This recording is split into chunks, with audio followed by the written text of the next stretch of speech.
Hi dear Capricorn, my name is Marina and you're watching the monthly forecast for the period between the 22nd of July and the 21st of August. And during this month, actually the transit sun enters Leo. And for you, this is your 8th house. So basically the sun will be in 8th house during this whole period, which means that this is the most important area for you. And 8th house is about resources, but these are resources that come from others, from other people.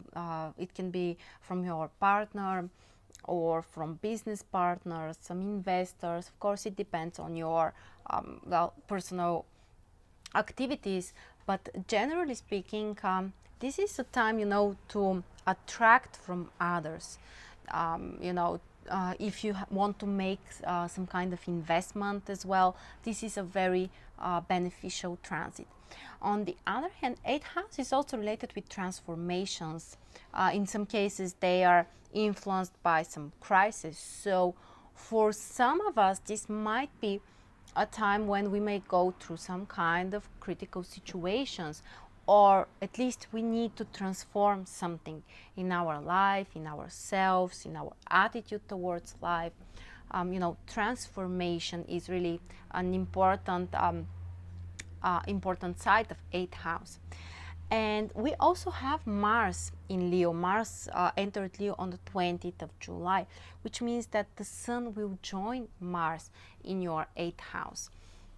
And Mars is a planet that brings a very dynamic energy related with, putting some efforts in something. So you can be really mobilized to attract resources and finances from others, to convince them, for example, to invest in something. But on the other hand, Mars is a planet that can bring some kind of conflict. So you should be careful with, especially with some financial issues.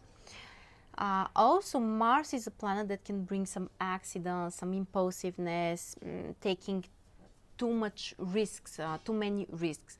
And 8th house is also related with that. So you should be careful when it comes to taking risks because, you just need to be more cautious.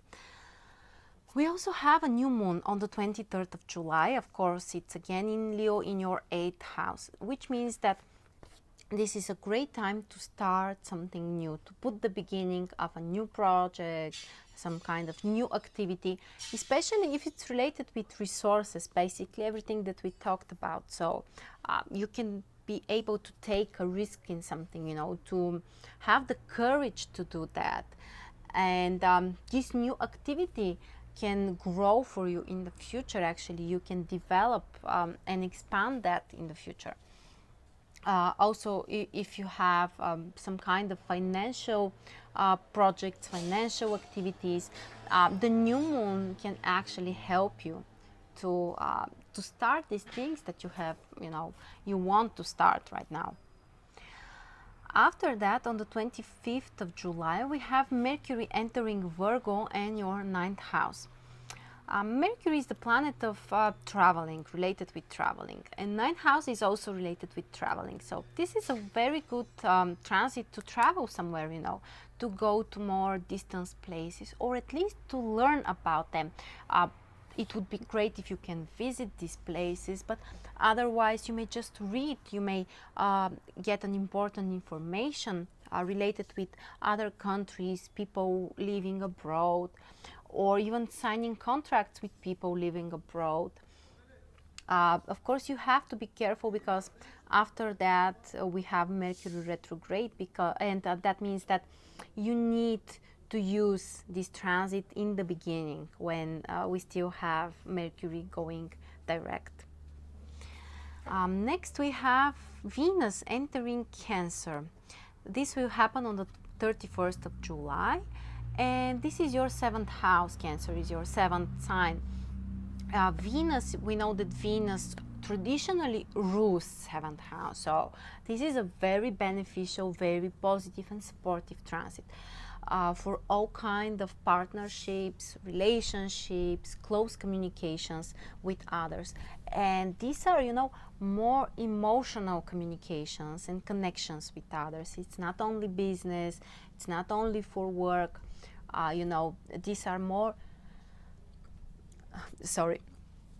these are emotional connections with others. So some of us may find a partner, or can meet with some pleasant people, and basically communicating with others can bring you more joy and positive emotions.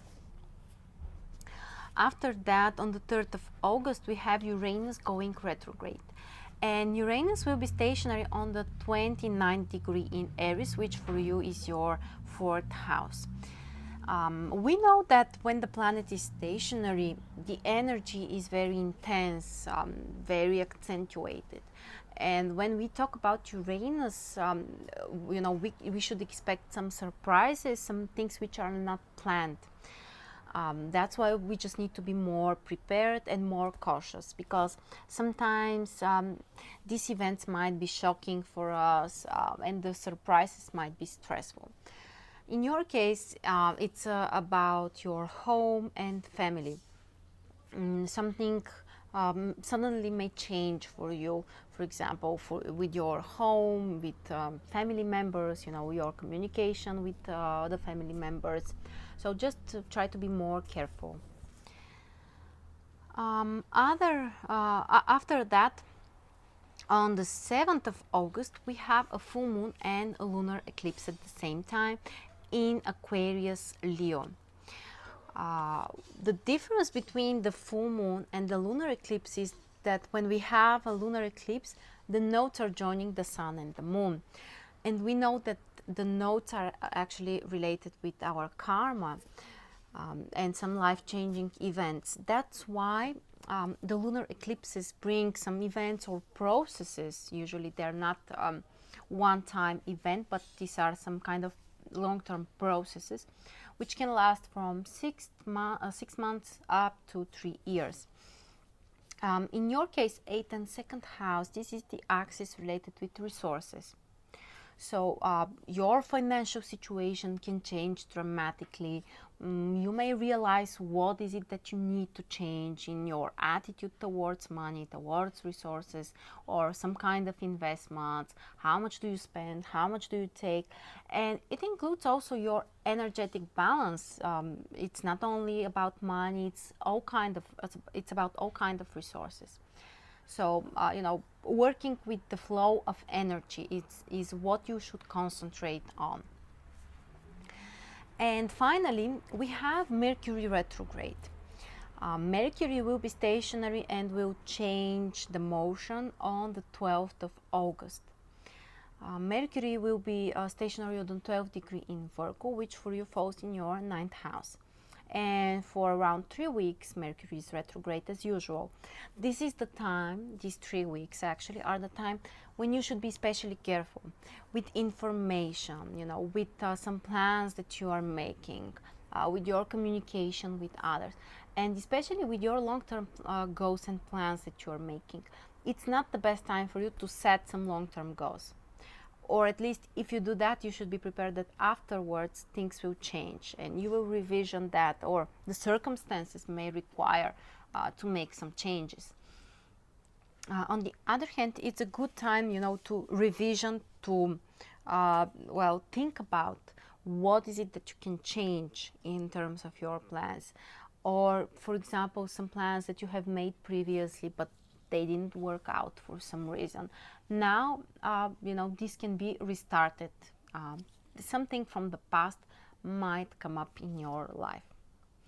So these were the most important astrological events during this month. Thank you very much for joining me. If you have some comments, please leave them. I will be happy to read them. And I will wait for you next month again.